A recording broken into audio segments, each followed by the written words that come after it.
Olá, pessoal, sejam muito bem-vindos a mais um episódio do nosso Copcast. E vocês sabem que nós estamos no mês de novembro, este mês que é muito importante para a saúde do homem, mas que este mês, gente, não se trata só da saúde do homem. Vocês sabiam que o Novembro Azul é muito importante e traz muitas informações importantes para nós, mulheres? Então não perca, você que é mulher aí, assista, porque você pode também perceber que tem muitos assuntos relevantes aí que dizem respeito a gente.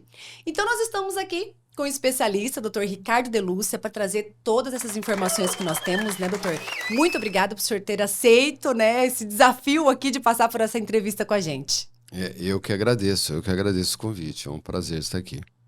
Doutor, o senhor, eu já vou começar fazendo uma pergunta que, assim, médico urologista, né? Qual que é a importância e o que é especificamente a urologia?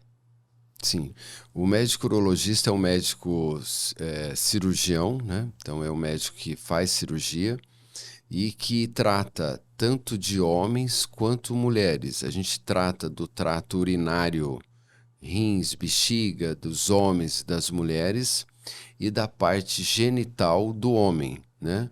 E trata desde crianças até adultos. Então é uma especialidade que aborda muitas doenças, muitas faixas etárias de tantos os homens quanto as mulheres. Então, o senhor fez até uma observação aí que me atingiu, sabe, doutor? Porque o senhor falou que atende mulheres também, né? E eu nunca passou pela minha cabeça ir num médico urologista. Eu achava que era médico só de homens, né? E no caso também, o senhor falou de crianças. Ele tem, por exemplo, a mãe que tem um filho com 2, 3 anos, ela pode levar no urologista ou ela tem que levar no pediatra? Então, nessa faixa etária, né, as crianças novas, né, nos primeiros anos de vida, devem levar ao pediatra, com certeza.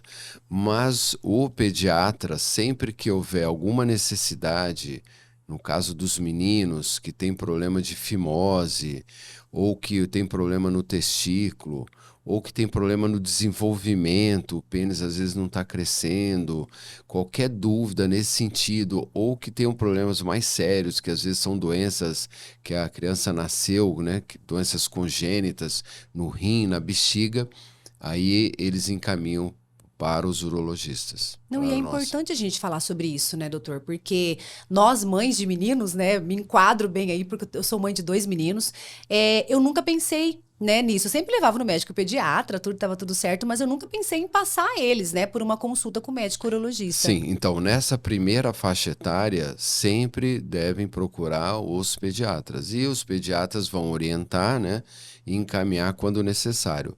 Já nas crianças adolescentes, a partir dos 10, 12 anos de idade, as mães devem levar os meninos aos urologistas, porque é muito importante para acompanhar o desenvolvimento genital, para ver se está tudo certinho, para não ter problema mais para frente, e para orientar a mãe, né, os pais desses meninos, sobre várias doenças que podem acontecer nessa faixa etária, como o câncer de testículo, que é mais comum em adolescentes, homens jovens, e também para orientar em relação à vacinação do HPV, que é recomendado no mundo todo, inclusive no Brasil, tem disponível no SUS, né?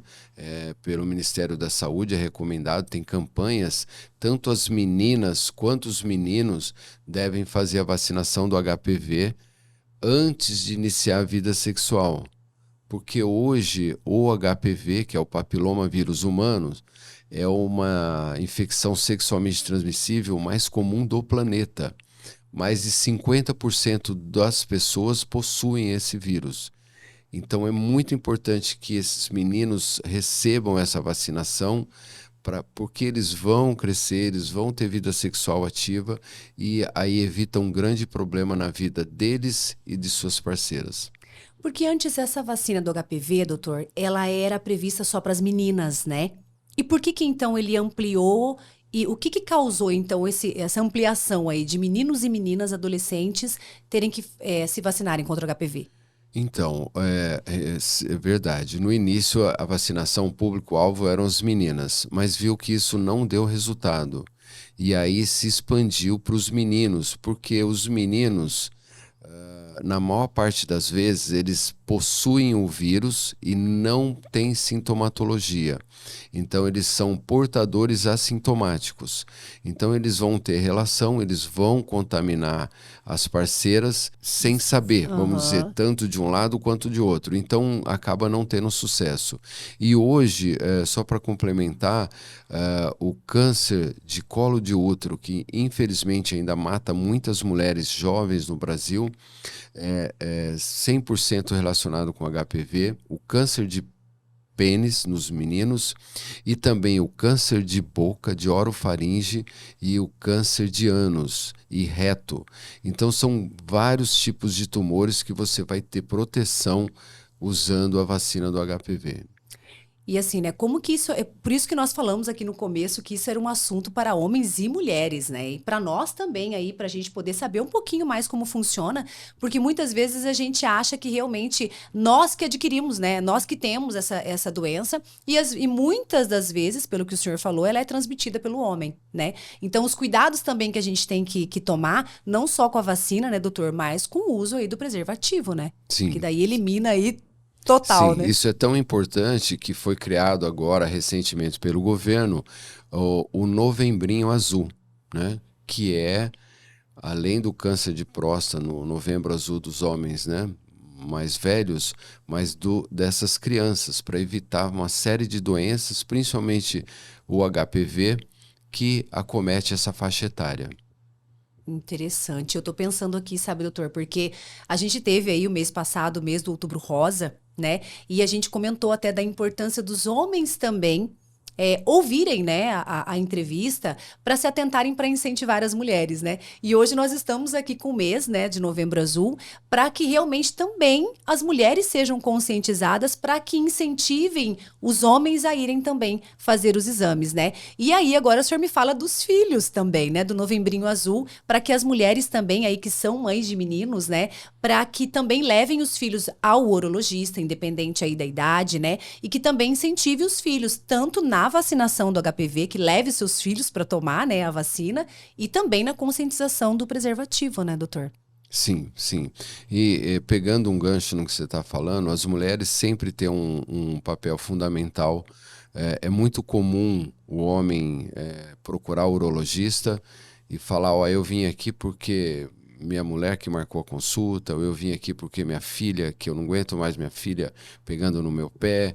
Então, assim, é muito comum, assim, os homens ainda têm uma certa resistência e as esposas, as filhas que querem que, né, Se que ele preocupam, se né, preocupem, doutor? que ele tenha saúde, que ele se cuide.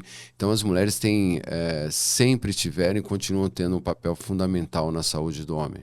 Tá vendo, doutor? A gente não incomoda à toa. A gente gosta de incomodar, mas a gente incomoda pro bem também. Sim, verdade. Doutor, e agora, falando nessa campanha, né? Porque sempre quando chega nos meses de outubro e novembro, aí o pessoal já começa, né? Ai, de novo essas campanhas, né? Campanha do Novembro Azul para incentivar os homens a irem para fazer os exames. O senhor acha que é importante a gente sempre falar sobre esse assunto?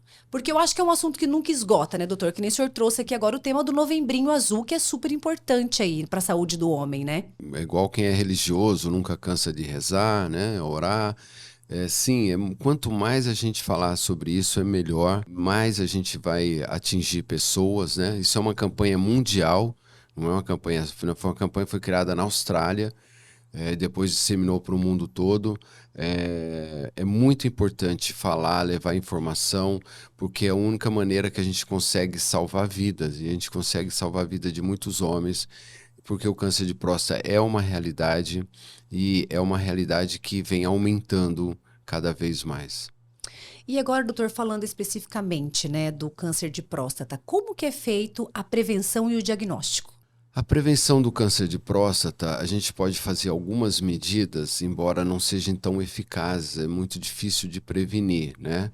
Mas a gente tendo uma vida mais saudável, cuidando do peso, evitar o sobrepeso, isso é importante, tendo atividade física regular e diminuindo o consumo de gordura saturada. Então, basicamente, são medidas de dieta, exercícios, se ter uma atividade física regular, né? Cuidar o seu peso. Embora isso ajuda e faz com que, mesmo se o homem tiver câncer de próstata, ele venha a ter um câncer de próstata às vezes menos agressivo, mas não impede dele ter câncer de próstata. E tem algum sintoma, doutor, né? Por exemplo, a gente sabe que o câncer ele não atinge só pessoas mais velhas, né? Tem todas as faixas, né? Mas tem algum sintoma que o homem pode estar sentindo e que pode aí acender uma luzinha aí, olha, eu preciso ir procurar o médico urologista? Então, tem vários sintomas, né? Eu vou citar, então, os sintomas. São problemas urinários, que o homem começa a ter dificuldade para urinar, a urina está sem força, sem pressão, ele começa a acordar várias vezes à noite para urinar, às vezes tem dor para urinar, às vezes pode ter sangramento na urina, começar a sair um pouco de sangue na urina, ou às vezes sangue no esperma. E, numas fases mais avançadas, ele começa a ter dor nas costas, dor óssea, que é mais comum para a coluna lombosacral. Então, começa a ter muita dor. Mas são sintomas inespecíficos, porque às vezes a pessoa tem um problema de coluna, é comum num homem mais idoso, e esses problemas urinários ocorrem também no homem com hiperplasia prostática benigna, que é uma doença benigna da próstata. Mas o mais importante que eu queria salientar é que, assim, todos esses sintomas que o câncer de próstata dá são sintomas em fases avançadas. No início, o homem não sente absolutamente nada. Hoje, nós conseguimos diagnosticar um câncer de próstata até 10 anos antes dele vir a começar a sentir alguma coisa. Então, o homem não deve esperar sentir nada, né? Esse é uma das recusas, uma das desculpas do homem não procurar, falar, eu não estou sentindo nada, para que eu vou fazer exame, né? Ele não deve esperar sentir, porque quando começa a sentir, na maior parte das vezes já a gente pega em fases avançadas. Então o câncer de próstata é totalmente assintomático, não provoca nenhuma manifestação nas fases iniciais, que é quando tem uma alta taxa de cura. Exatamente. E assim, doutor, por isso que a importância, né, exames preventivos mesmo, os exames de rotina, né? Sim. Anualmente, doutor, o homem... Todo ano, Todo anualmente, sim. Assim como nós mulheres, né? Todos os anos fazendo aqueles exames de rotina, né? E tem algum exame, algum procedimento, algo que está sendo desenvolvido agora, doutor, para um rastreamento mais preciso desses casos de câncer, assim, iniciais? Tem, sim. O diagnóstico do câncer de próstata é feito baseado no toque retal, né? Que é o exame digital da próstata, que é um exame totalmente indolor, rápido, dura em torno de 10 segundos quando é feito por um especialista, né? Que não causa nenhum dano ao homem, né? Que o homem não deixa de ser homem, não acontece nada com o homem, é um exame totalmente indolor. É muito comum quando o homem faz pela primeira vez, ele fala, mas já acabou, é só isso? Porque é muito, muito rápido e indolor. E que é muito importante, que permite a gente palpar a próstata do homem e sentir alguma alteração que só o toque consegue nos dar essa informação. Além disso, todo homem deve fazer o PSA, que é um exame de sangue, que é o antígeno prostático específico. Então, isso é o básico para todos os homens. Todo homem que vai fazer seu exame de próstata, ele faz o toque retal, o PSA. Se o toque retal e o PSA está normal, ele deve fazer isso uma vez por ano.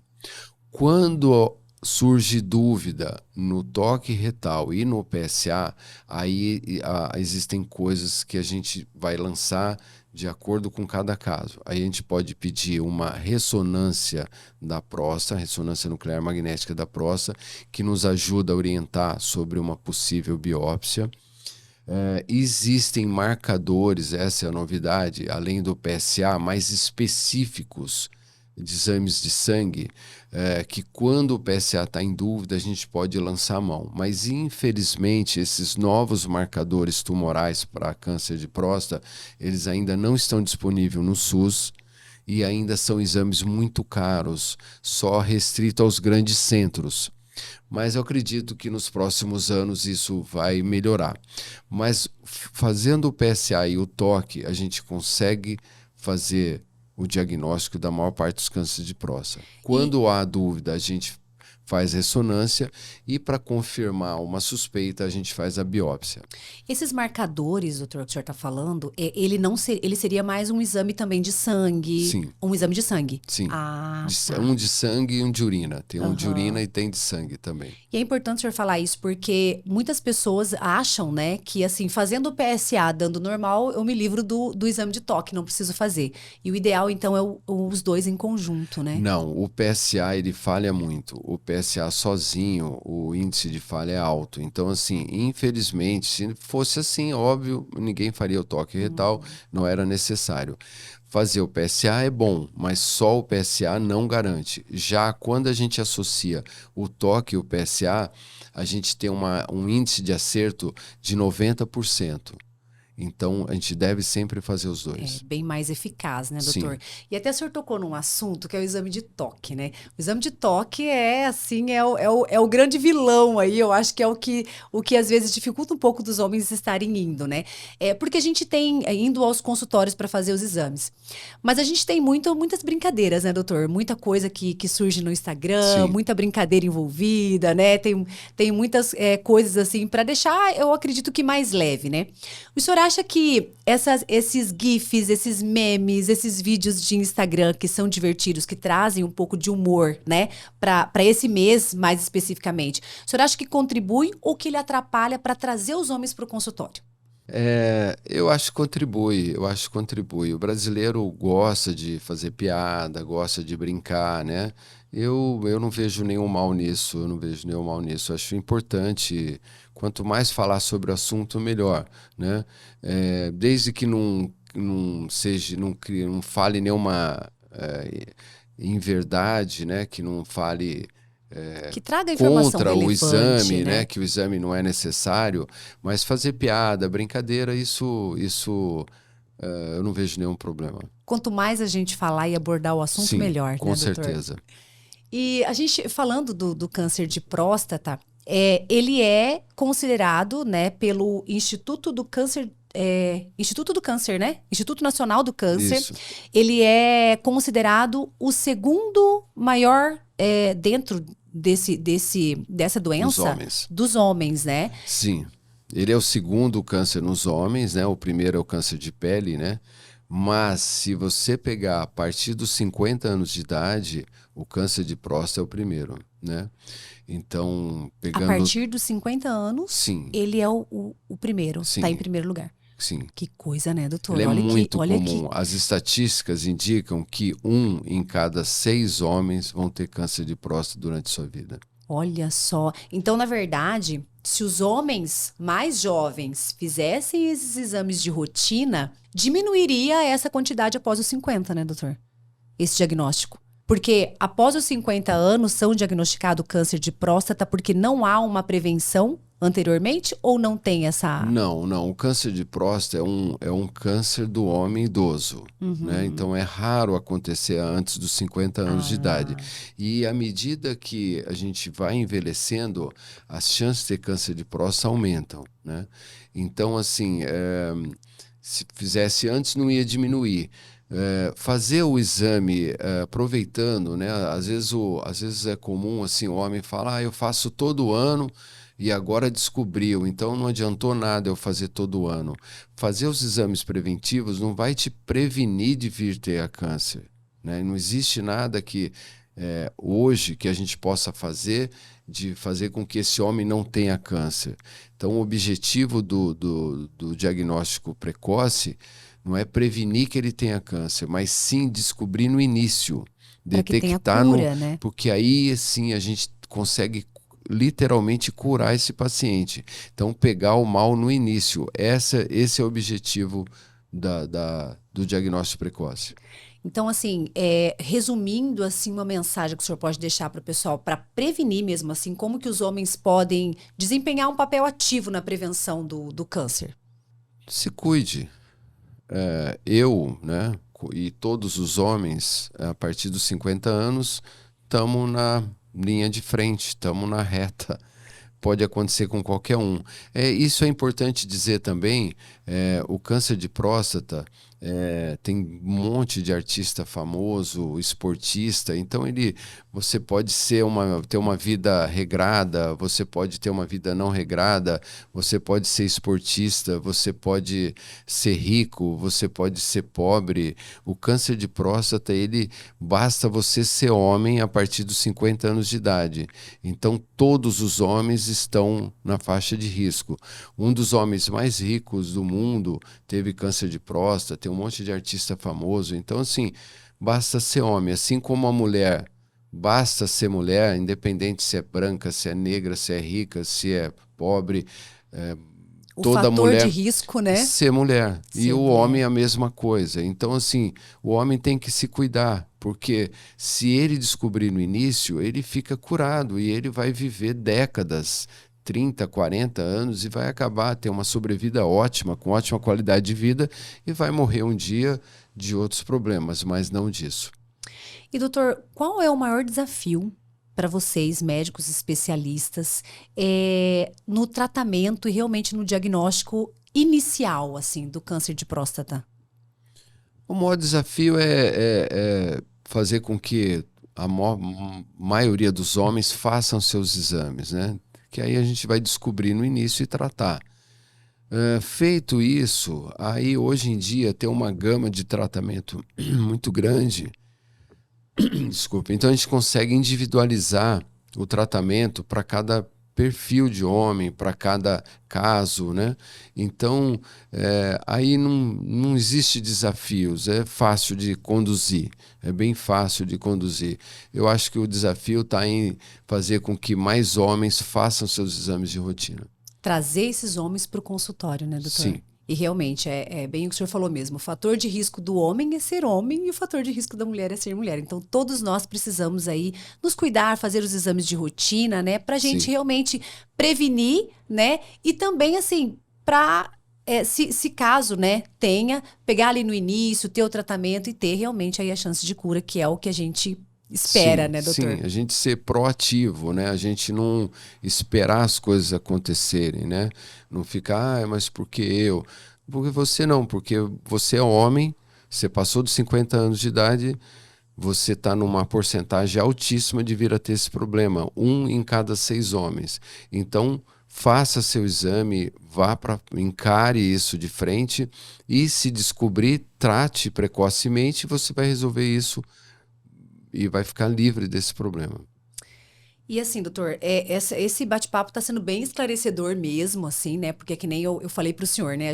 Nós mulheres, a gente pensa que Novembro Azul é papo de homem e urologista é médico de homem, né? Então tá sendo bem esclarecedor para nós mulheres mesmo, né? Para a gente poder aí fazer esse papel que o senhor tanto, né, comentou, de realmente disseminar, né, essas informações que nós temos e de incentivar os homens a estarem indo, né, a fazer os seus exames, fazer os seus exames de rotina ali uma vez no ano. Eu vou fazer com o senhor agora um bate-bola bem rapidinho sobre mitos e verdades, tá?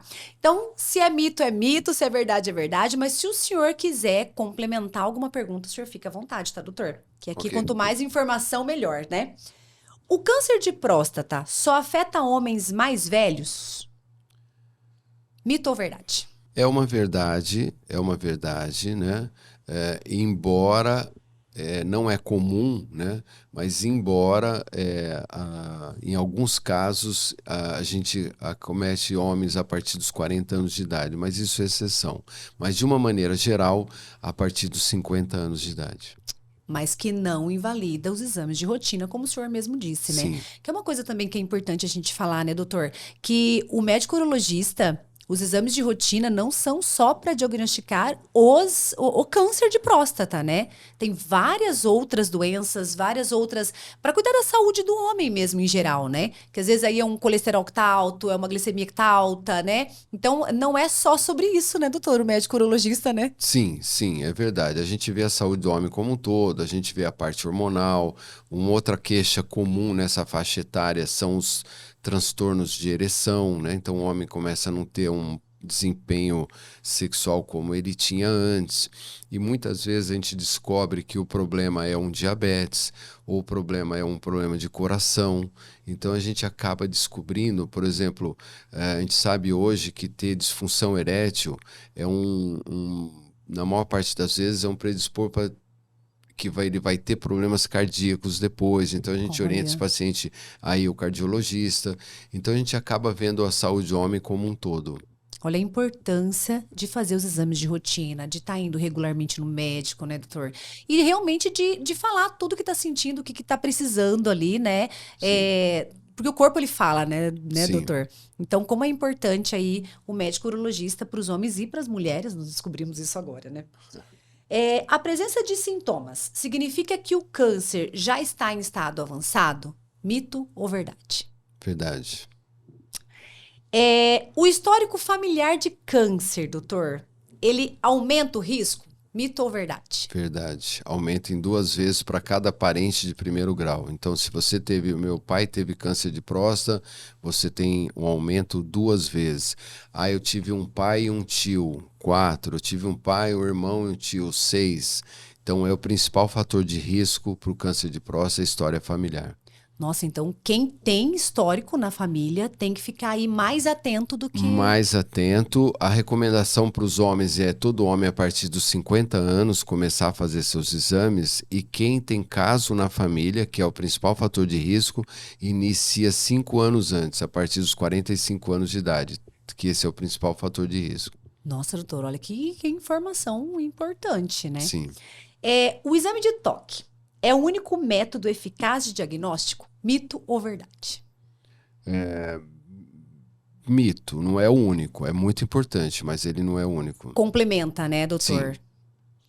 E Nenhum exame não existe nenhum único exame que específico, né? específico. Na verdade, eles se complementam. Sempre em conjunto com vários Então, outros o exames. toque retal sozinho, isoladamente, ele não tem tanto valor, mas associado ao PSA, aí ele é muito importante. Ter um estilo de vida saudável pode reduzir o risco de câncer. Mito ou verdade? Verdade. Doutor, assim, foi um prazer imenso ter o senhor aqui hoje. O senhor trouxe muitas informações, assim, sabe? Relevantes demais, assim, para toda a comunidade, né? Homens, mulheres. Trouxe aí a questão do Novembrinho Azul, que é tão importante, né, doutor? Levar essas crianças para as crianças, os adolescentes, né? Levar as crianças do médico urologista e os adolescentes para tomarem a vacina do HPV, né? Meninos e meninas. Descobrimos aí que sim, nós mulheres, né, temos que nos preocupar mais com a causa aí do Novembro Azul, porque também, né, nos atinge, né? É um assunto de mulher também o Novembro Azul. Sim. E eu gostaria muito, assim, que o senhor, claro, o senhor já trouxe muitas informações relevantes e importantes para todo mundo, mas eu gostaria que o senhor deixasse uma mensagem para quem está assistindo o senhor neste momento. Certo. Então, eu gostaria de dizer assim que o homem não deve, como a gente disse, né, enfatizar que o homem não deve aguardar sentir alguma coisa. O câncer de próstata, no início, ele não provoca nenhuma manifestação.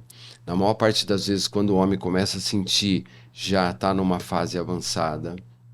Então, que todo homem a partir dos 50 anos de idade faça seus exames, ou a partir dos 45 anos, se ele tiver caso na família.